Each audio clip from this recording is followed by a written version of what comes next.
तो साथियों, महर्षि पिप्लाद ने आज ये अष्टावक्र जी के प्रश्नों का उत्तर दिया कि मनुष्य के जीवन में जो दुख है, जो कठिनाई है, जो कष्ट है, वो मात्र 3 कारणों से है। पहला कारण बताया प्रज्ञा पुराण में परम पूज्य गुरुदेव ने कि आज का जो मनुष्य है वो अपने आत्म स्वरूप को भूल गया है। दूसरा कारण बताया कि आज के मनुष्य के दुख का सबसे बड़ा कारण है कि उसके जीवन में स्वतंत्रता है चयन करने की।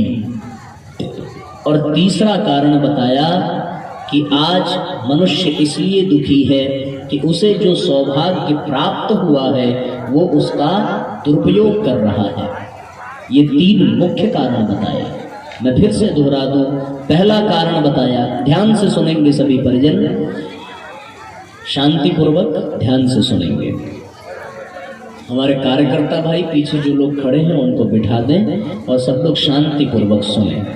पहला कारण बताया कि मनुष्य इसलिए दुखी है क्योंकि मनुष्य के जीवन में स्वतंत्रता है चयन करने की।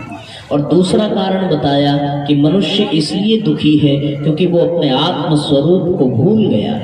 और तीसरा कारण बताया साथियों कि मनुष्य इसलिए दुखी है कि उसके सामने जो सौभाग्य उसे प्राप्त हुआ था उसने उस सौभाग्य का दुरुपयोग किया, उस सौभाग्य का सदुपयोग न किया। यही 3 विशेष कारण हैं जिसके कारण मनुष्य आज दुखी है। हम एक एक करके इन कारणों पर विस्तार से चर्चा करें। तो पहला कौन सा, हम अभी कथा के अंत में पूछेंगे आप सबसे, इसलिए अच्छे से याद कर लो। कल बताया था ना कि आप थोड़ी देर के लिए विद्यार्थी हैं और आपके हम थोड़ी देर के लिए हो गए टीचर। तो इसलिए बच्चों खूब ध्यान से सुनो। पहला कारण क्या बताया दुख का, स्वतंत्रता चयन करने की। दूसरा कारण आत्म स्वरूप को भूलने की। और तीसरा कारण बताया कि जो भी सौभाग्य मनुष्य को मिला है उसका मनुष्य ने दुरुपयोग किया है। बस यही 3 कारण हैं। यदि इन 3 कारणों को हमने अच्छे से समझ लिया तो मैं सत्य कहता हूँ कि जीवन से दुख कोसों दूर चला जाएगा, कष्ट कठिनाइयां समाप्त होती चली जाएंगी। इसलिए इन 3 कारणों पर हमें विस्तार से चिंतन करना है। पहला है स्वतंत्रता, किसकी, चयन करने की।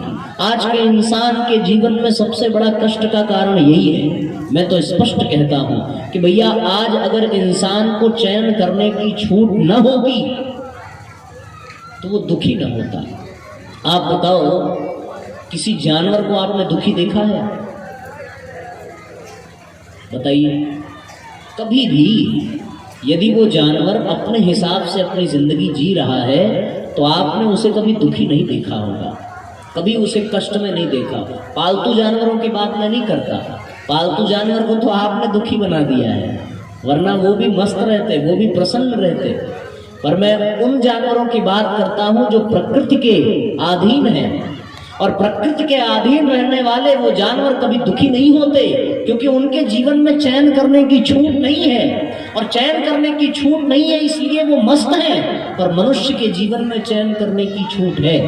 चयन करने का मतलब ये है कि मनुष्य को ये स्वतंत्रता है कि वो किसका चयन करे, वो किसका चयन न करे। ये मनुष्य के हाथ में है कि वो गाली का चयन करता है या गायत्री मंत्र का चयन करता है। ये मनुष्य के हाथ में है कि वो भजन का चयन करता है या भोजन का चयन करता है। ये मनुष्य के हाथ में है कि वो सत्संग का चयन करता है या शयन का चयन करता है। ये मनुष्य के हाथ में है कि वो नशे का चयन करता है या भैया दूध दही का चयन करता है। इंसान के हाथ में है ये कि वो किस चीज को अपनाता है, यही उसके दुख का कारण है। और आज आप देख लें, जिन लोगों के जीवन में दुख है उनके जीवन में सिर्फ ये कारण देखने को मिलेगा कि उन्होंने गलत चीज का ही चयन किया है। हर जगह जानवरों को ये छूट नहीं है। जानवर कभी, कोई गाय ये कह नहीं सकती कि आज मैं भूसा नहीं खाऊंगी, आज हमें बर्गर चाहिए। कह सकती है क्या कोई गाय? कभी किसी बकरी ने जिद किया कि हमें आज बड़ा पाव खाना है? कभी वो कह नहीं सकती क्योंकि उसके पास चयन करने की छूट नहीं है। लेकिन इंसान के पास चयन करने की छूट है। इंसान को अगर अमृतासन दे दिया जाए, खिचड़ी दे दिया जाए, तो उसका मुंह बन जाता है। उसके बाद फिर उसे इडली और डोसा चाहिए, और साथियों डोसा खा खा करके वो अपना पेट का सत्यानाश कर लेता है। फिर उसके जीवन में तमाम तरह के रोग आते हैं, और रोग आने के बाद उसके जीवन में समस्या आती है, फिर उसके जीवन में कष्ट आता है। तो ये क्यों आया? ये इसलिए आया क्योंकि भैया उसके जीवन में चयन करने की छूट थी। यदि उसके जीवन में जानवरों के चयन करने की छूट न रही होती तो फिर वो भी खिचड़ी खा करके मस्त रहता, प्रसन्न रहता, स्वस्थ रहता। परम पूज्य गुरुदेव के जीवन में एक भी रोग नहीं था। जब गुरुदेव ने अपने 75 वर्ष की उम्र में अपना एक्सरे कराया तो डॉक्टर को हैरानी हो गई कि आपके पैरों की हड्डियां 18 वर्ष के बच्चे जैसी है। इसका कारण क्या है? गुरुदेव ने कहा जीवन भर तो छाछ और जौ की रोटी खाया हमने, फिर कहां से कोई रोग हो सकता है? और हम लोगों ने छाछ और जौ की रोटी कभी छुआ नहीं होगा, उसके अतिरिक्त सब कुछ खा डाला, इसलिए रोग है। तो हमने चयन ही तो गलत का किया। और जब गलत का चयन करेंगे भैया तो फिर साथियों ये दिक्कत आएगी ही, और ये दिक्कत आएगी तो फिर बात बिगड़ेगी। अब आप आजकल लोग कहते हैं साहब की महंगाई बहुत बढ़ गई है। मैं उनसे पूछना चाहूंगा कि बताओ दूध महंगा है कि शराब महंगा है?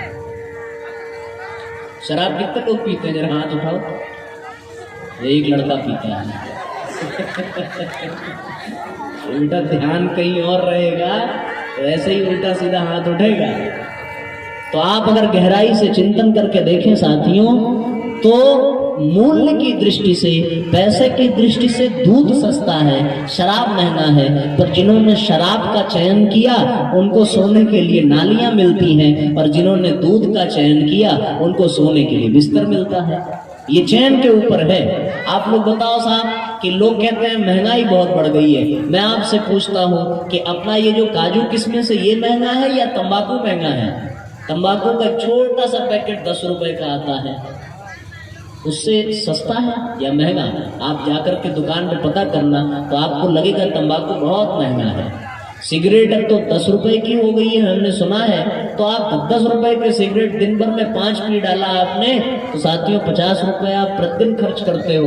अब बताओ महंगाई है कि नहीं है? ये तो हमने चयन ऐसा किया है कि हमारा जीवन बिगड़ता चला गया। आदमी जैसा चयन करता है उसका जीवन वैसा ही हो जाता है। आज आप देखें कि यहाँ पर स्वतंत्रता है व्यक्ति को, जो जिस चीज का चयन करेगा उसे परिणाम बिल्कुल वैसा ही मिलेगा। भगवान कृष्ण अपने राजमहल में सोए हुए थे, अर्जुन और दुर्योधन दोनों पहुंचे। दुर्योधन पहले पहुंचा, भगवान के सिरहाने बैठा, अर्जुन बाद में पहुंचा, भगवान के पैर के पास बैठा। भगवान की आंख खुली, उठ करके बैठे, सामने अर्जुन को देखा, पूछा कहो अर्जुन किस लिए आए हो?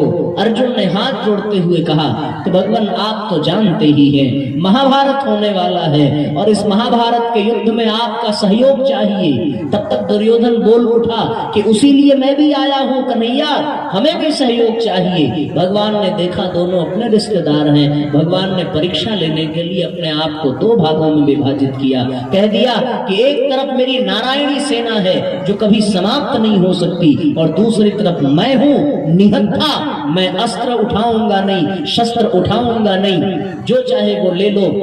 अर्जुन ने कहा कि पहले मैं मांगता हूं, क्योंकि मैंने पहले आपके दर्शन किए, आपने पहले हमें देखा। भगवान ने कहा मांग अर्जुन। पूछा क्या चाहिए? बोला भगवान हमें आपकी सेना नहीं चाहिए, हमें तो आप चाहिए। क्या चयन करता है अर्जुन? अर्जुन भगवान को चयन करता है। किसको चयन करता है? भगवान को। और दुर्योधन मन ही मन प्रसन्न हुआ कि अर्जुन के दिमाग में गोबर भरा है, इतनी बड़ी नारायणी सेना छोड़ करके निहत्थे कृष्ण को लेकर के क्या करेगा। लेकिन साथियों हम जैसा चयन करते हैं उसका परिणाम तो बाद में पता चलता है। अर्जुन ने जो चयन किया उसका परिणाम पूरी दुनिया को पता है, और दुर्योधन ने जो चयन किया उसका परिणाम भी हम जानते हैं। हम चयन क्या करते हैं उसी पर हमारा पूरा जीवन निर्भर करता है। हम लोग जो चयन करेंगे वैसे ही हमारी जिंदगी बनती चली जाएगी साथियों। इसलिए सोच समझ करके चयन करना चाहिए। यहाँ आपने जो चयन किया, यदि आपने बबूल के पेड़ लगाए तो आपको कभी आम प्राप्त नहीं होगा, आपको हमेशा बबूल के कांटे ही मिलेंगे। इसलिए हम जो कुछ भी करें, क्योंकि यहाँ कर्म के फल का सिद्धांत अमिट है, जो जैसा करेगा, जो जैसा चयन करेगा उसको वैसा ही मिलना है, इसमें कोई दो राय है नहीं, वैसा ही मिलना है। शास्त्रों में ये कहा गया है साथियों, यथा धेनु सहस्त्रेषु वत्सो गच्छतु मातरः। जिस प्रकार से सैकड़ों हजारों गायों के बीच में बछड़ा अपनी माँ को चुन लेता है और उसके पास चला जाता है, उसी तरीके से साथियों तथा यज्ञ कृतम कर्म, उस तरह से आपके द्वारा किए गए कर्म कर्तारम अनुगच्छति। जो कर्म करता है उस कर्म के परिणाम कर्म करने वाले तक पहुंच जाते हैं। आप जैसा चयन करोगे वैसा आपको मिलना ही मिलना है। मैं आपको एक सत्य घटना बताऊं। एक आदमी था, वो किसी बाग में गया और बाग में उसने देखा कोई देख नहीं रहा है, उसने चोरी करने का मन बनाया और चोरी करने का मन बनाया। बाग में बहुत मीठे मीठे आम लटक रहे थे। आम किसी ने चुराया है बाग में जा करके? चोरी किया बेटा नहीं। ये कितने शान से सब कह रहे हैं, हाँ साहब हम भी चोर हैं, हम भी चोर हैं, हमने आम चुराया था। हाथ उठाओ जरा, कितने शानदार चोर हैं यहाँ पे, देखो मैं आपके सबके सब चोर ही है क्या? तो जिसके आम का बगीचा हो वो सतर्क रहना, सारे चोर यही मिल जाएंगे कथा पंडाल में। और साथियों सावधान रहना अपने अपने चप्पल लेकर के, क्योंकि ऐसे महापुरुष ना पंडाल में अवश्य घूमते हैं। तो हमने चोरों की पहचान आपको करा दी है, अब जिम्मेदारी आपकी। किसी का चप्पल खोए तो हमारी जिम्मेदारी नहीं होगी, ठीक है ना? पर आप लोग तो आम चुराने वाले हो, चप्पल चुराने वाले नहीं। एक आदमी था, वो आम चुराने गया। अब इसमें कर्म फल के सिद्धांत को आप समझना। आम को देखा किसने? उस आदमी की आंख ने, ठीक है ना? बहुत ध्यान से सुनना। आम को देखा किसने? उस आदमी की आंख ने। और वहां तक चल करके कौन गए? उस आदमी के पैर। और फिर तोड़ा किसने? उस आदमी के हाथ ने। और फिर खाया किसने? उस आदमी के मुंह ने। और फिर आम गया कहाँ? पेट में। हुआ ना? इसका मतलब क्या हुआ? इसका मतलब जिसने देखा वो गए नहीं, जो गया वो पाया नहीं, जिसने पाया उसने चखा नहीं, जिसने चखा उसने रखा नहीं। और इतने में जो आम के बगीचे का मालिक था वो आया और आकर के उसने 2-4 डंडे पीठ पर जड़ दिए। अब वो आदमी परेशान हो गया, बोले ये तो कमाल हो गया, देखा आंख ने, गए पैर, पकड़ा हाथ ने, खाया मुंह ने, रखा पेट ने और पिट गई पीठ। ये कैसा कर्म फल का सिद्धांत है? पीठ ने तो कुछ किया ही नहीं। बड़ा परेशान हुए सबके सब। बोले ये तो बेईमानी हो गई साहब, हमने तो कुछ किया नहीं, वो पीठ बेचारी पिट गई, ये स्थिति हो गई। फिर एक संत ने कहा कि थोड़ा आगे बढ़ो। होता क्या है कि जब पीठ पिटती है तो आंसू कहाँ से निकलते हैं? कहाँ से? हाँ। और फिर घाव लगने पर दवाई कहाँ खानी पड़ती है? और फिर मुंह का स्वाद कड़वा होता है ना। और उसकी वजह से जितने दिन दवा चले उतने दिन फिर उबाला हुआ भोजन, फिर स्वादिष्ट भोजन मिलेगा नहीं तो फिर किसको तकलीफ होगी? तो साथियों पेट को तकलीफ होगी। तो ये तो सिद्धांत है, जो जैसा करेगा उसको वैसा भरना ही पड़ेगा। सबसे पहले देखा आंख ने तो रोई कौन? आंख को ही रोना पड़ा। खाया मुंह ने तो दवा का स्वाद किसको लेना पड़ा? मुंह को ही लेना पड़ा। रखा पेट ने तो भैया इसी पेट में फिर अस्वाद भोजन भी रखना पड़ा। और फिर गए थे पैर, तो अस्पताल में कौन ले गया? पैर ही तो ले गए। और फिर दवा के लिए जो पैसे का खर्च आया वो कमाया किसने? हाथ ने। तो सारे के सारे लोगों को उनके कर्मों का परिणाम मिल गया। इसलिए साथियों यहाँ स्वतंत्रता है चयन करने की। सही चयन करोगे तो ही सही चीज मिलेगी और अगर गलत चयन करोगे तो साथियों जीवन में गलत ही परिणाम मिलेंगे। ये हमारे ऊपर है कि हम राम का चयन करें या फिर काम का चयन करें। यदि जीवन में काम होगा तो जीवन नर्क की ओर जाएगा, यदि जीवन में राम होगा तो जीवन ऊपर की ओर जाएगा। ये हमारे ऊपर है कि हम अपने जीवन में आध्यात्म को स्थान दें या अपने जीवन में हम भौतिकता को स्थान दें। यहाँ पर भी जब आप आए होंगे तो आपको भी ये चयन करना पड़ा होगा कि हम कथा में जाएं या फिर कहीं और जाएं, तो आपने कथा का चयन किया, तो आज आपको ज्ञान की इस धारा में प्रवाहित होने का अवसर मिल रहा है। इसी तरह साथियों, रावण ने, कुंभकर्ण ने, मेघनाथ ने, सबने जो जो जैसे कर्म का चयन किया उनको वैसे वैसे परिणाम भुगतने पड़े। इसलिए मनुष्य के दुख का सबसे बड़ा कारण है कि आज का इंसान चयन ही गलत करता है। उसने हमेशा गलती की चयन करने में। यहाँ पे देखा, अर्जुन ने भगवान से नहीं चाहा, अर्जुन ने भगवान को चाहा। लेकिन साथियों, हम लोग क्या करते हैं? हम लोग भी तो भगवान, दुर्योधन की तरह ही हैं। हम लोग भगवान को नहीं चाहते, हम लोग किसका चयन करते हैं? भगवान से चाहते हैं। भगवान को नहीं चाहते, हम लोग भगवान से चाहते हैं। आप बताओ, सब लोग पैसा चाहते हैं ना? पैसा कितने लोग चाहते हैं? हाथ उठाओ जरा। देखो, सब पैसे के भूखे पड़े हैं। तो पैसा सब लोग चाहते हैं। पैसा को कहते हैं साहब लक्ष्मी, कहते हैं कि नहीं कहते? और लक्ष्मी किसकी पत्नी है? अब बताओ, कोई अपनी पत्नी दे सकता है क्या किसी? बताओ, हम लोगों ने चयन किसका किया? हम लोगों ने भगवान का चयन किया या भगवान की पत्नी का चयन किया? हम लोग मंदिर में जाते हैं तो क्या करते हैं? मंदिर में जाते हैं तो भगवान से मतलब नहीं रहता, हम लोग भगवान की बीवी उठा लाने की बात करते हैं कि भगवान खूब पैसा बरसे, खूब नौकरी मिले, खूब कार्यक्रम की व्यवस्था बने, खूब पैसा आने लगे। तो बताओ, कौन अपने भगवान, कौन ऐसा होगा जो अपनी पत्नी किसी और को दे देगा उठा करके? आप लोग दे सकते हो क्या भाइयों? बताओ। ये सब हाँ कर देंगे यार, ये सब हाँ कर देंगे, ये तो सब मुंह करके बैठे हैं। कहा महाराज ले जाओ, हम तो चाहते हैं एक जाए तब तो दूसरी आए। ऐसा कौन कौन चाहता है? ऐसा तो नहीं है ना, सब अपने पत्नी से प्यार करते हैं। तो साथियों, हम लोगों को चयन क्या करना है ये आपको समझना पड़ेगा। हम लोग भगवान का चयन करते हैं या फिर हम लोग भगवान से मांगते हैं, भगवान से पैसा मांगते हैं, भगवान से सम्मान मांगते हैं, भगवान से सारी चीजें मांगते हैं। ये मांगना बंद करें। साथियों, मंदिर की सीढ़ी पर बैठा हुआ भिखारी और मंदिर के गर्भगृह में जाकर के मांगने वाले भिखारी में कोई विशेष अंतर नहीं होगा। मंदिर की सीढ़ी पर बैठा हुआ जो भिखारी है वो तो फटे कपड़े में मांगने वाला है, पर मंदिर के अंदर मांगने वाला सूट बूट में मांगता है। मंदिर के बाहर मांगने वाला जो भिखारी है वो थोड़ा सा पा जाए तो आपको आशीर्वाद देगा, पर मंदिर के भीतर मांगने वाला थोड़ा सा पा जाए तो अपनी डिमांड और बढ़ा देता है कि भगवान ये दे दिया, अब ये भी दे दो, अब ये भी दे दो, अब ये भी कर दो, बढ़ाता चला जाता है। ये स्थिति है साथियों। मंदिर के भिखारी को आप पहचान सकते हो, पर अंदर मांगने वाले को आप पहचान नहीं सकते। इसलिए साथियों, हम लोग चयन क्या करते हैं इस पर हमारा पूरा का पूरा जीवन निर्धारित रहता है। यदि हमने अच्छे का चयन किया तो जीवन में सब कुछ अच्छा होगा, यदि हमने बुरे का चयन किया तो जीवन में सब कुछ बुरा होगा।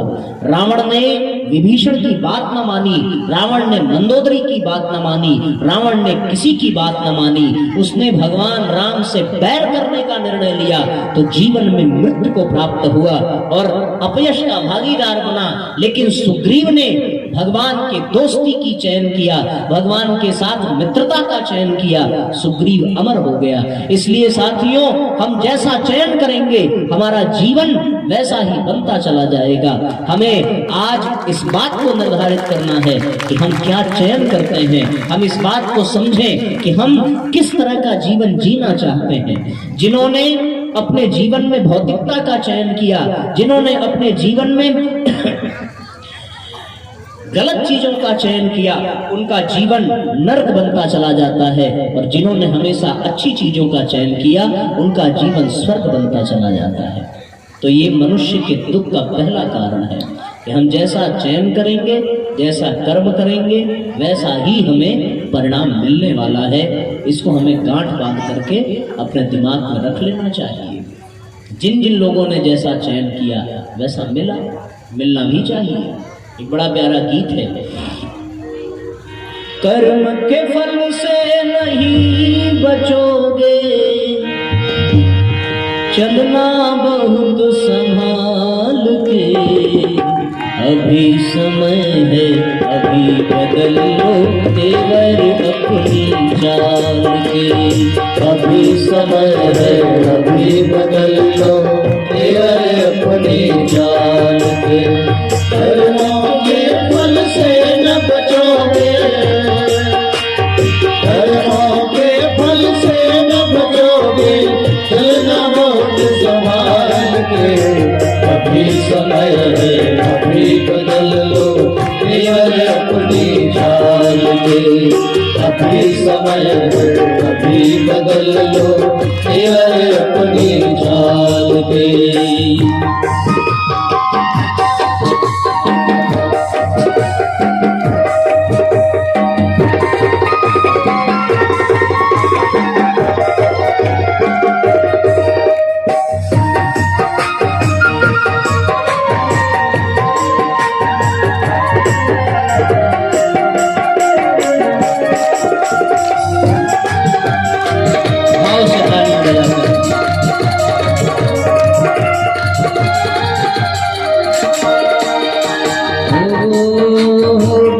जो जी चाहे सो सब कर लो, धूल खराबा लूट मचा लो, जो जी चाहे सो सब कर लो।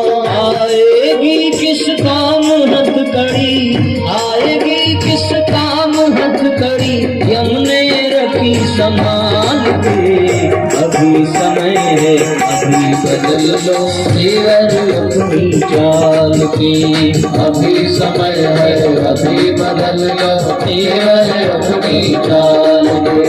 कर्मों के फल से न बचोगे, कर्मों के फल से न बचोगे, चलना बहुत संभाल के। अभी समय है अभी बदल लो, तेवर अपनी चाल के। अभी समय है अभी बदल लो, तेवर अपनी चाल के।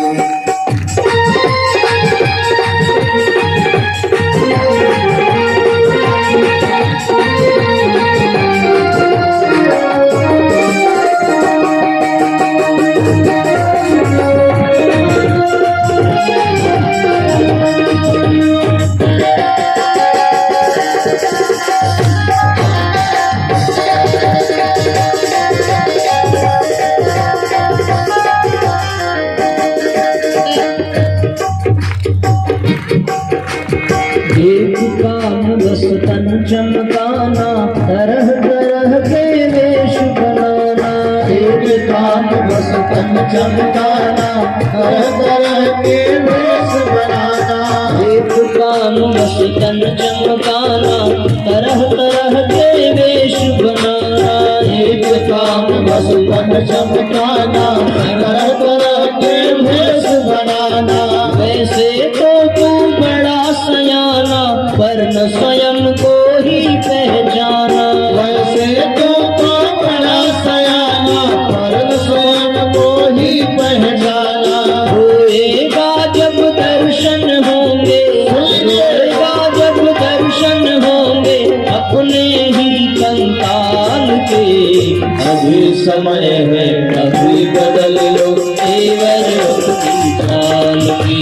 अभी समय है अभी बदल लो, तेवर अपनी चाल की।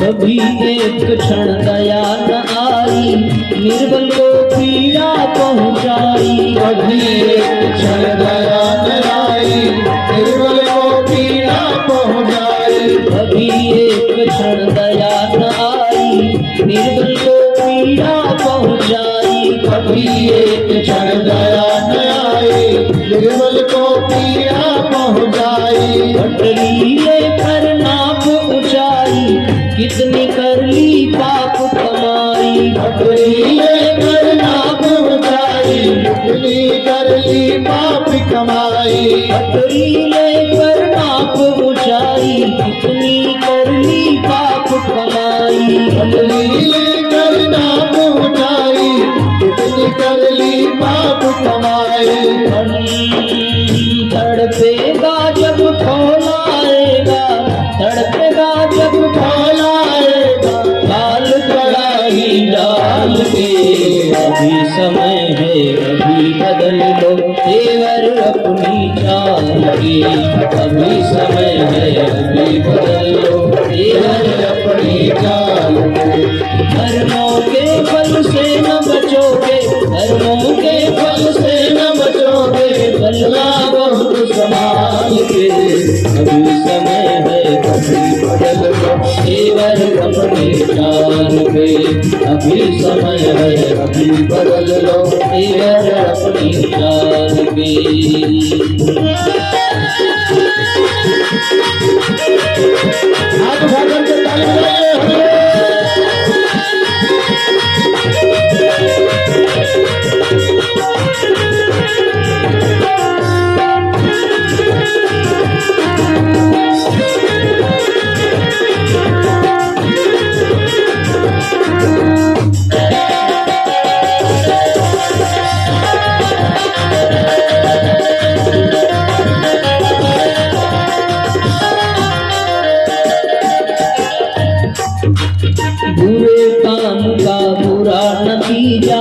एकादशी करो या तीजा, बुरे काम का बुरा नतीजा, एकादशी करो या तीजा, बुरे काम का बुरा नतीजा, एकादशी करे या तीजा। बुरे काम का बुरा नतीजा, एकादशी करे या तीजा। ओ शुभ कर्मों से जो मन भीजा, धन वैभव यश कभी न छीजा। शुभ कर्मों से जो मन भीजा, धन वैभव यश कभी न छीजा। बोएगा जो वह काटेगा, बोएगा जो वह काटेगा, यही सुअक्षर भाल के। अभी समय है अभी बदल लो तेवर अपनी चाल के। अभी समय है अभी बदल लो तेवर अपनी चाल के। कर्मों के फल से न बचोगे, कर्मों के फल से न बचोगे, चलना बहुत संभाल के। अभी समय है अभी बदल लो तेवर अपनी चाल के। अभी समय है अभी बदल लो तेवर अपनी चाल की।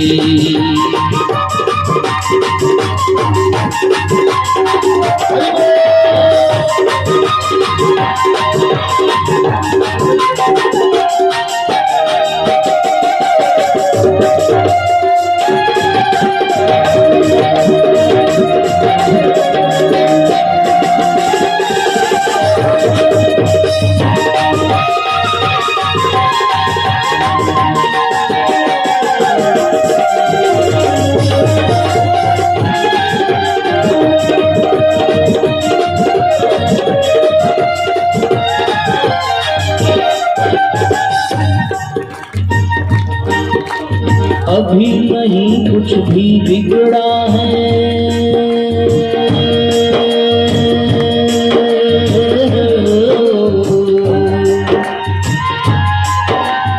अभी नहीं कुछ भी बिगड़ा है, चौराहे पर आज खड़ा है। अभी नहीं कुछ भी बिगड़ा है, चौराहे पर आज खड़ा है। अभी नहीं कुछ भी बिगड़ा है, चौराहे पर आज खड़ा है। अभी नहीं कुछ भी बिगड़ा है, चौराहे पर आज खड़ा है। अब भी जीवन शेष पड़ा है, अहंकार में क्यों जकड़ा है। अभी जीवन शेष पड़ा है, अहंकार में क्यों जकड़ा है। परमेश्वर की राह पकड़ ले, परमेश्वर की राह पकड़ ले, मन से कपट निकाल के। तो अभी समय है अभी बदल लो तेवर अपनी चाल के। अभी समय है अभी बदल लो तेवर अपनी चाल के। कर्मों के फल से न बचोगे, कर्मों के फल से न बचोगे, चलना बहुत संभाल के। अभी समय है अभी बदल लो तेवर अपनी चाल के। अभी समय है अभी बदल लो अपनी चाल के। अभी समय है अभी बदल लो तेवर अपनी चाल के। बोले प्रज्ञा पुराण भगवान की जय। तो साथियों, ये गीत संदेश देता है, अब भी जीवन शेष पड़ा है, अहंकार में क्यों जकड़ा है। हम आज तक क्या चयन करते आए, ये हमें विचार करने की आवश्यकता नहीं है, पर हम आज से किस चीज का चयन करेंगे वो साथियों हम पर ही निर्भर करेगा। अच्छा, एक बात बताइए, आप सब गहराई से चिंतन करके बताएं, माँ बाप अपने बच्चे को क्यों पढ़ाते लिखाते हैं? बताइए। इसलिए पढ़ाते लिखाते हैं कि बच्चा बड़ा होकर के माँ बाप की सेवा करे, होता है ना, इसीलिए तो पढ़ाते लिखाते हैं। आप लोगों का भी एडमिशन इसीलिए कराया होगा कि आप लोग भी बड़े हो जाओ, पढ़ लिख करके माँ बाप की सेवा करो। अब माँ बाप अपने बच्चों को पढ़ाते लिखाते हैं, बहुत अच्छे विद्यालय में एडमिशन कराते हैं, बहुत अच्छा पढ़ने में बच्चा हो तो उसको बहुत अच्छी नौकरी लगती है, और नौकरी मिल जाने पर वो ज़्यादा अच्छी मिल गई तो वो बाहर फॉरेन में जाकर के काम करने लगता है, ठीक है ना। तो जो माँ बाप पढ़ा लिखा करके बड़ा कर रहे थे ये सोच कर कि ये आगे चल करके हमारे बुढ़ापे का सहारा बनेगा, तो वो नौकरी करता है, बड़ा आदमी बनता है, लेकिन बुढ़ापे का सहारा कहाँ बन पाता है, वो तो चला गया नौकरी करने। बुढ़ापे के सहारे के लिए आपके लिए वो नौकर रख देगा, और ना नौकर रख सका तो आपको वृद्धाश्रम भेज देगा। आपने चयन जिसका किया आपको वो चीज मिली, आपने चयन किया कि बच्चा बड़ा आदमी बन जाए, बन गया, पैसे वाला बन जाए, बन गया। और साथियों, अगर शिक्षा के साथ साथ आपने विद्या भी दी होती, संस्कार भी दिए होते, तो निस्संदेह वो आपकी सेवा करता, आपके साथ रहता, या अपने साथ आपको रखता। आज हर व्यक्ति जैसा चयन करता है वैसा ही उसको मिलता है। तो ये बात सबको समझ में आ गई। पहला कारण दुख का क्या है ये सबको स्पष्ट हो गया अच्छे से। जिसको जिसको समझ में आया हाथ उठाइए जरा। पहला दुख का कारण क्या है कि हम जैसा चयन करेंगे वैसा ही हमें मिलेगा, ठीक है ना।